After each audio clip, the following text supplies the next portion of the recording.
আজকে আমি আমার জীবনে প্রথমবার শ্যামলী বাস দিয়ে কক্সবাজার থেকে কুষ্টিয়া যাচ্ছি। যাওয়ার পথে কয়টা বাসকে ওভারটেক করলাম আর কয়টা বাসের কাছে ওভারটেক খাইলাম সবকিছু এই ভিডিওতে থাকছে। কক্সবাজার বাস টার্মিনাল শ্যামলী পরিবহনের কাউন্টার থেকে আমি একটা টিকিট পারচেস করি, যদিও কুষ্টিয়ার ভাড়া 1400 টাকা, কিন্তু আমার কাছে 100 টাকা ডিসকাউন্ট দিয়ে রাখে 1300 টাকা। আমাদের বাস ছিল বিকাল 4টায়, কিন্তু সেই বাস আসার কোনো নামই নেই। বাসে নাকি এখানে কাজ করাচ্ছে, ইঞ্জিন অয়েল চেঞ্জ করছে। সেই 4টা বাজের বাস পরে গিয়ে আসা হলো 4টা 40-এ। বাসটাকে খুবই চিনা চিনা লাগতেছে। আরে ভাই, এটা তো ভাই আরিয়ান ভাইয়ের বাস, কিন্তু ভাই আরিয়ান ভাই তো বর্তমানে আর শ্যামলী পরিবহনে নাই। তারপরে বন্ধুরা 4টা 41 বাজে আমরা কিন্তু কক্সবাজার বাস টার্মিনাল থেকে ছেড়ে সামনে আশাওয়ালি তেলের পাম্পে তেল নেওয়ার জন্য দাঁড়াই।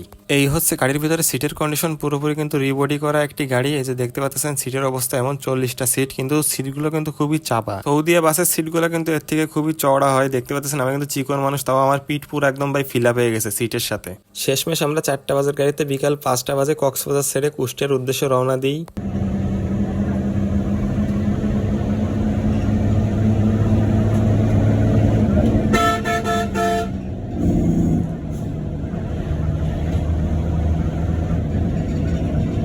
বন্ধুরা দেখেন, বাসটা কিন্তু পুরাটাই ফাঁকা, আমরা বাদে বাসের মধ্যে কেউই নাই ভাই। এই গাড়িটাই পুরা ফাঁকা বাস নিয়ে ভাই চিটাং গেছে। তবে শ্যামলীর কলিজা কি ভাই দেখেন।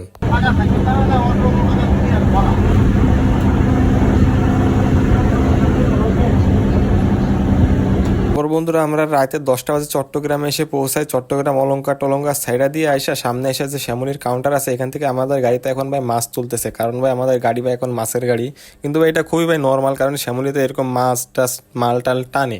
আমরা কিন্তু সবাই জানি এটা খুবই নর্মাল, এটা নিয়ে অবাক হওয়ার কিছু নাই বা এরকম বিভ্রান্ত হওয়ার কিছু নাই। এই ভাই মাছ উঠানোর পরের থেকে হয়ে হলো আমাদের সমস্যা, কারণ ভাই আমাদের গাড়ির ব্রেকের অ্যালাইনমেন্টে একটু সমস্যা ছিল। গাড়ির ব্রেকে একদিকে কম ছিল আর একদিকে বেশি ছিল বলে গাড়িতে ডাইন দিকে এমনিতেই টানতেছিল ব্রেক ধরলে, যে কারণে কিনা এই 20 ক্যারেট মাছ বাইরে ভাই, মাছের কারণে পুরো বাস ভাই লোড হয়ে গেছে। আর বন্ধুরা বাসে অথবা গাড়িতে লোড বেশি হলে কিন্তু ওই গাড়িতে ব্রেক কিন্তু ভাই কমে যায়। তারপরে যে ভাই ওই বললো ভাই সমস্যা, এবার পুশিং টুশিং দিয়ে ভাই ব্রেক ভালো মতন ধরতে পারতেছে না, যে কারণে ওস্তাদ আমাদের ভালো করে গাড়ি কিন্তু ড্রাইভও করতে পারতেছিল না। এই কারণে আমাদের ওস্তাদ খুবই সেফ ভাবে ড্রাইভ করতেছিল, কোনো গাড়ির সাথে পারাপারি করতেছিল না। আমরা খালি ওভারটেকের পর ওভারটেক খাইতেছিলাম একদম সেফ ভাবে, পুশিং টুশিং দিয়া গাড়ি ভাই জমানো লাগতেছে। ব্রেক করলে গাড়ি ভাই ডাইন দিকে টানতেছে লোডের কারণে আর গাড়ির ব্রেকের অ্যালাইনমেন্টের সমস্যার কারণে।